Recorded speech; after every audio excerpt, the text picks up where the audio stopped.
Alors, dans cet exercice, on va essayer d'étudier la suite définie par ce terme général. Donc, ce qui est en général compliqué, c'est quand on a trois petits points. Alors, dans un premier temps, on vous posait la question d'écrire le terme général de cette suite à l'aide de la notation sigma. Alors, comment fonctionne cette suite? Vous voyez, pour UN, l'indice N va être inscrit ici, ici, ici, ici, ainsi de suite. Et en fait, les termes ici, à chaque fois, ça va augmenter. Ça va passer de 1 à 2 à 3 et ça va aller jusqu'à N. Donc, en fait, on s'aperçoit qu'à chaque fois, c'est les mêmes termes dans notre somme, sauf que on a remplacé la valeur qui était là par les entiers naturels, les uns à la suite des autres, de 1 jusqu'à n. Donc en fait, c'est une addition, c'est une somme de choses qui ont cette tête-là, n sur n au carré plus un entier naturel k. Donc je me garde bien de le noter n, puisque n c'est déjà pris. Et donc, je vais sommer des termes qui s'écrivent sous cette forme-là, avec le k, qui est un entier naturel, qui va de 1 jusqu'à n. Donc, un est en fait égal à la somme, pour k allant de 1 à n, de n sur n au carré plus k. Alors, du coup, on me demandait dans cette somme, quel était le nombre de termes. Donc ça, c'est le premier terme, deuxième terme, troisième terme. Et donc celui-là, j'aimerais bien savoir quel est son numéro. Ici, je me rends compte que le premier terme possède un nombre 1, un chiffre 1. Le deuxième terme, 2. Troisième terme, 3. Donc les trois petits points sous-entendent que ça va continuer ainsi. Et donc si je lis n sur le dernier terme, c'est que c'est le terme numéro n. On le voit ici, k va de 1 jusqu'à n, donc en fait, il y aura combien de termes comme celui-là? Il y en aura n. Donc le nombre de termes,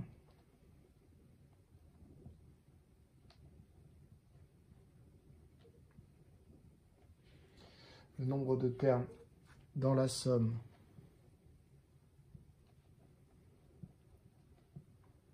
définissant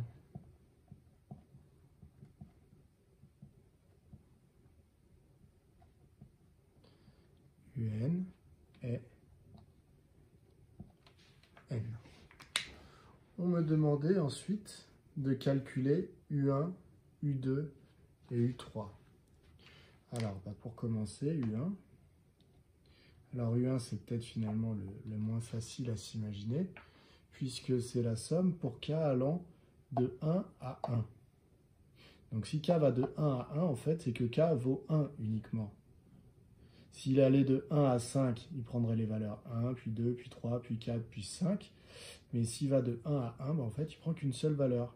Ça veut dire que je vais avoir un seul terme dans ma somme ici, finalement. Je ne vais avoir qu'un seul terme. Alors, ce terme, ça va être quoi? N ici vaut 1. Donc, je remplace n par 1. 1 sur 1 au carré plus... Et bien là, aussitôt démarré, aussitôt au dernier terme. C'est-à-dire que celui-là et celui-là, ce sont les mêmes en fait. Donc 1 plus 1. Ce qui nous donne 1 demi. Si je veux calculer U2, U2 du coup, n vaut 2. Donc je vais avoir quoi? Je vais avoir 2 sur 2 au carré plus 1.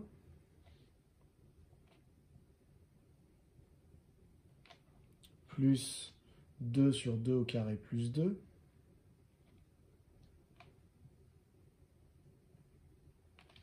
Et là, je m'arrête, puisqu'en fait, vous voyez, en fait, on s'arrête quand le nombre en bas, ici, vaut pareil que les deux autres. Donc ici, je suis à 2. Le nombre en bas, ici, vaut pareil que n. Donc je m'arrête. Si je calcule cette somme, qu'est-ce que ça me donne? Eh bien, ça va me donner 2 sur 2 au carré 4 plus 1 5, donc 2 cinquièmes plus 2 sixièmes. Voilà. 2 cinquièmes plus 2 sixièmes. Je fais mon calcul. 2 sixièmes, c'est pareil que 1 tiers. Donc ça fait 2 cinquièmes plus 1 tiers. Je mets tout au même dénominateur. Donc je vais mettre sur 15. Ça va me donner 2 et 6, ça va faire 8 quinzièmes.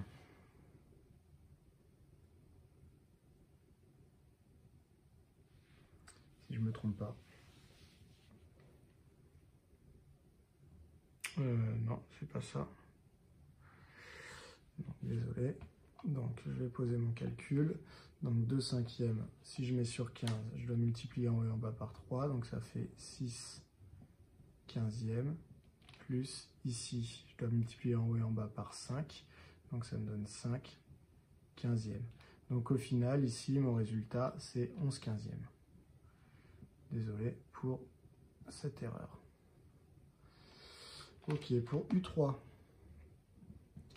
Eh bien, U3, ça veut dire que n vaut 3. Donc, ça va démarrer par 3 sur 3 au carré plus 1, plus 3 sur 3 au carré plus 2, plus 3 sur 3 au carré plus 3. Et donc là, il faudrait que je fasse mon calcul. Alors, je ne vais pas m'embêter, je vais le taper à la calculatrice. Donc, 3 divisé par 3 au carré plus 1, donc 3 au carré plus 1, ça fait 9, plus 1, 10, donc 3 dixièmes, plus 3 sur 11, plus 3 sur 12. Ça me donne 181 sur 220.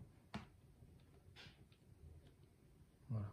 Alors les résultats en soi m'intéressent pas énormément. Ce qui m'intéresse davantage, c'est vraiment que vous ayez compris que en fait le nombre de termes dans la somme de UN dépend directement de n. Voilà pour cette question. Donc ensuite, dans la deuxième question, on vous demande parmi les termes présents dans la somme, donc la somme qui définit UN, c'est ça, donc parmi tous ces termes, quel est le plus petit et quel est le plus grand? Donc la question, c'est est-ce que le plus petit c'est celui-là ou est-ce que c'est celui-là? Le plus petit des termes, puisque au numérateur j'ai toujours le même nombre, le plus petit des termes, ça va se jouer sur le dénominateur.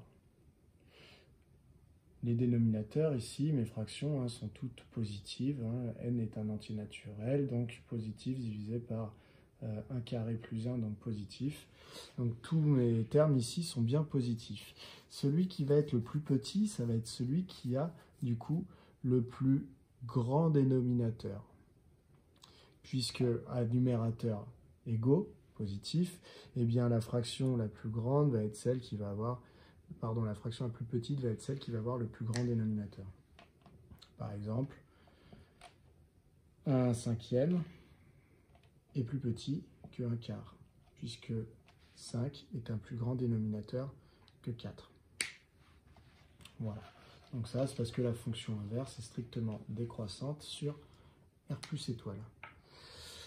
Alors, du coup, le plus petit terme,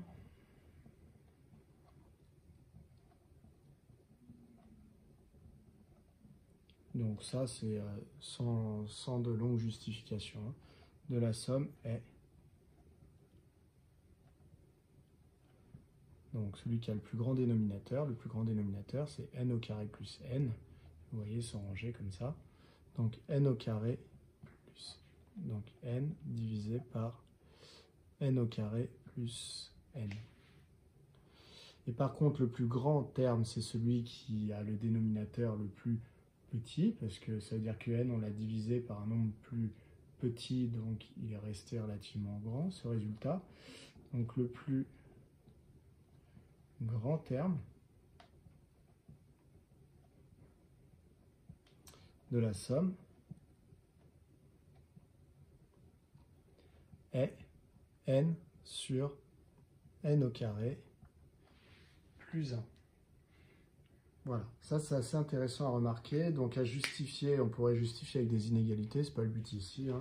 C'est simplement d'observer les dénominateurs et de conclure vis-à-vis de ça. Donc on a dit, lui c'est le plus petit.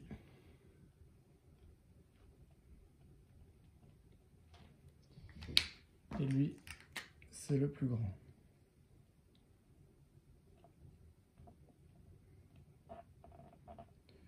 tous ceux qui sont entre, eh bien, sont entre le plus petit et le plus grand. Ça, c'est important parce que, en fait, cet exercice, je voulais surtout le donner pour la troisième question. C'est la troisième question qui est assez sympathique. Alors, on me demande d'en déduire un encadrement qui est le suivant. Un encadrement de UN, c'est-à-dire dire entre quoi UN est compris. Et donc, on vous dit de démontrer qu'en fait, c'est compris entre n sur n plus 1 et n carré sur n carré plus 1.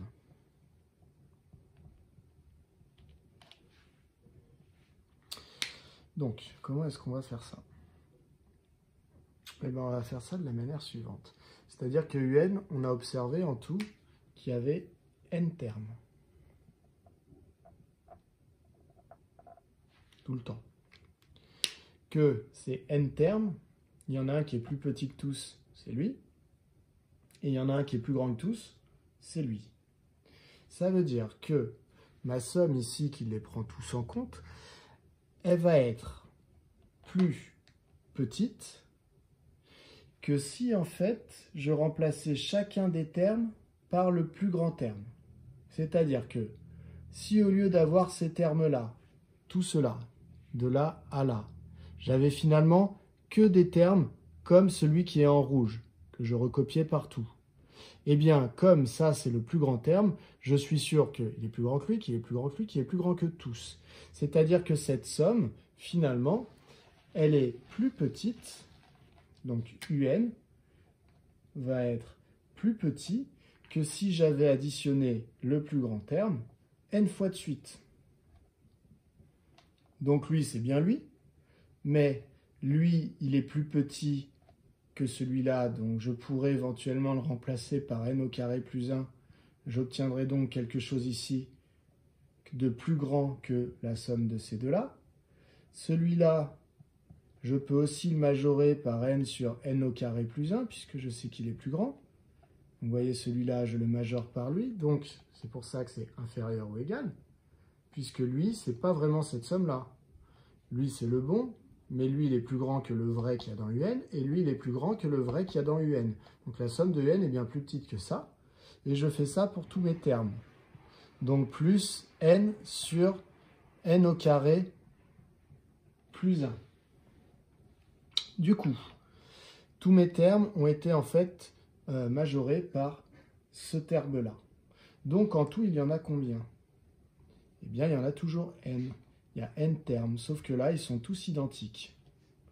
Donc finalement, UN, c'est plus petit que, comme ils sont tous identiques, celui-là, en fait, ou celui-là, ou celui-là, ou celui-là, eh bien, en fait, c'est plus petit que n fois ce fameux terme qui est répété, du coup, n sur n au carré plus 1.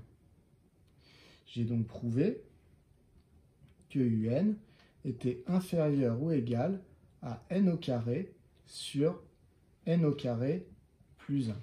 Donc là, j'ai un premier côté de mon inégalité. Donc, je répète une dernière fois, ma somme qui est inscrite ici, chaque terme est plus petit que le terme rouge.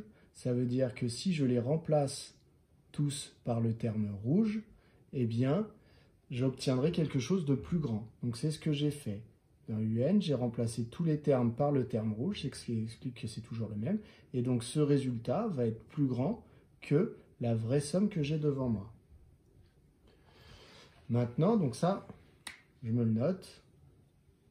D'accord? C'est très important. J'ai démontré que UN était plus petit que n au carré sur n au carré plus 1. Maintenant, je vais faire le contraire, c'est-à-dire que chaque terme de ma somme ici, je vais les minorer, c'est-à-dire qu'en fait, ils sont tous plus grands que le bleu. Donc, ça veut dire que UN, en réalité, je vais le faire dans l'autre sens, UN, eh bien, il est plus grand que la somme qui serait constituée que de termes comme celui en bleu. Donc, effectivement, celui-là, il est plus grand que le bleu. Donc, si à la place de celui-là, je mets le bleu, n au carré plus n, eh bien, de base, je démarre avec quelque chose qui va être plus petit que un. Plus celui-là, c'est pareil, il est plus grand que le bleu, donc si je le remplace par le bleu, je suis en train de trouver un nombre plus petit que cette somme-là. Cette somme-là est donc plus petite que celle-là, puisqu'ici, c'est comme si j'avais mis un bleu à la place de lui, un bleu à la place de lui. Donc, un bleu plus un bleu, ici, ça me donne quelque chose de plus petit que celui-là. Et ça continue pour celui-là. Si je mets un bleu à la place, ça reste encore plus petit. Ainsi de suite. Et il y a le vrai bleu qui se trouvait à la fin, qui est présent.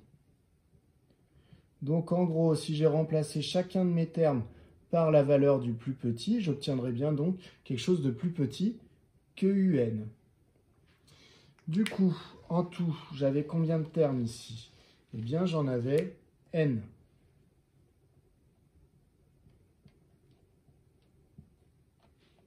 Ça veut dire que cette somme, qui est constituée à chaque fois du même terme, bah, elle vaut n fois le premier. Donc ça me donne n fois n sur n au carré plus n. Et ça, c'est plus petit que un. Ce qui veut dire quoi? Bah, ce qui veut dire qu'ici, eh bien, ça me donne que n au carré sur n au carré plus n est inférieur à un. Alors là, on ne reconnaît pas tout à fait ce qu'on avait dans l'énoncé. Mais c'est parce qu'ici, on va pouvoir simplifier. Vous voyez, en bas, je peux factoriser par n. Donc, ça me donne que n facteur de n plus 1, puisqu'ici, il n'y était qu'une fois. Et au numérateur, j'ai n au carré petit que un. Je vais continuer sur le côté ici. Je ne sais pas si vous voyez, oui. Et donc, n au carré, comme c'est n fois n, eh bien, je peux simplifier un des n du haut avec le n du bas. Donc, il va me rester n en haut. Et au dénominateur, il va me rester que le n plus 1. J'ai donc prouvé que un, eh bien, allait être supérieur à n sur n plus 1. Donc, si je regroupe ce que je viens de prouver là et ce que j'avais prouvé juste avant, j'obtiens l'encadrement de un. J'obtiens donc que un, eh bien, est compris entre n sur n plus 1 et n carré sur n carré plus 1. Ça, c'est ce que je viens de montrer. Ça, c'est ce que j'avais montré tout à l'heure avec le terme rouge. Voilà pour cette question. Et donc, il va nous rester qu'à déterminer la limite de la suite U. Donc, il est exclu d'essayer de calculer la limite par rapport à cette formule explicite. D'habitude, on utilise des formules explicites pour calculer les limites quand on peut. Et là, on ne peut pas. Vous voyez, avec les trois petits points, je vous modifie de savoir vers quoi ça tendre comme ça. Parce que si on s'amuse à faire tendre n vers plus l'infini dans chacun des termes, bah, ça devient assez compliqué. Donc justement, l'encadrement qu'on a démontré juste avant va nous servir. En effet, on a montré que le terme général là, de la suite, donc un, était toujours compris entre n sur n plus 1 et n carré sur n plus 1. Et ça, pour tout n appartenant à grand N étoile. Donc du coup, eh bien, je vais utiliser le théorème des gendarmes. Je vais calculer la limite de cette... là, je me trompe. Ici, c'est n carré plus 1. Voilà, donc je vais calculer la limite de cette suite. Je vais calculer la limite de cette suite. Je vais me rendre compte qu'en réalité, mes deux suites tendent vers 1. Voilà. Et donc, d'après le théorème des gendarmes, la suite U tendra vers 1. Vous voyez, ce qui était très compliqué à trouver avec l'expression du terme général. Donc, c'est parti. Je vais justifier que cette suite-là tend vers 1. Donc, je vais modifier l'écriture, parce qu'a priori, c'est une forme indéterminée. N sur N plus 1, ça me donne quelque chose qui tend vers plus l'infini, divisé par quelque chose qui tend vers plus l'infini. Donc, c'est une forme indéterminée, je factorise par n en haut et en bas. J'obtiens ça. Je simplifie. Il me reste donc 1 sur 1 plus 1 sur n. Donc la limite du dénominateur, c'est 1. Donc la fraction va tendre vers 1. J'ai donc la limite de n sur n plus 1, quand n tend vers plus l'infini, est égal à 1. Ça, c'est pour le côté gauche. Pour le côté droit, je vais faire la même chose. Je vais modifier l'écriture, puisqu'il y a aussi une forme indéterminée, l'infini sur l'infini. Donc, je me retrouve avec ça, et je vais factoriser par n au carré. En haut, enfin au numérateur, et au dénominateur. Je simplifie par n au carré, en bas. J'obtiens 1 sur 1 plus 1 sur n au carré. Le dénominateur va tendre vers 1, puisque 1 sur n au carré tend vers 0, et donc ma fraction va tendre vers 1. J'ai donc la limite de n au carré sur n au carré plus 1, c'est égal à la limite de cette expression-là, c'est-à-dire 1. Donc comme dans mes deux membres ça tend vers 1, d'après le théorème des gendarmes, la suite U tend vers 1. Donc, d'après le théorème des gendarmes,